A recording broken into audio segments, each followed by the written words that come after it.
kũrĩ Akenya arĩa mena ũgĩ wa kũruta mawĩra ngũrani no matirĩ na maratathi macoke thukuru nĩguo manorwo ona makĩria na oho mamũkĩre certificate ici iria ikũmateithia kuona mawĩra na njĩra ya raithi gũkũ bũrũri-inĩ na nginyagia nja wa itoka cia bũrũri. I would like to point out that we are not just targeting the work, the opportunities that exist within the country.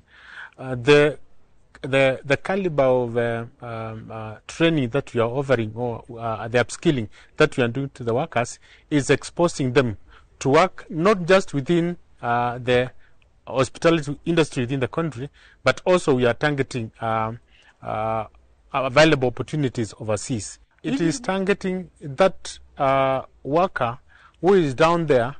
They have the know-how, they have the skills, but they have not perfected those skills, or they don't have the certification. So this program of upskilling is helping those workers who have no certification. So after the 2 weeks training, they are not just given the skills or assisted acquiring the skills, they are also given certification. Now aikari a matura matiganite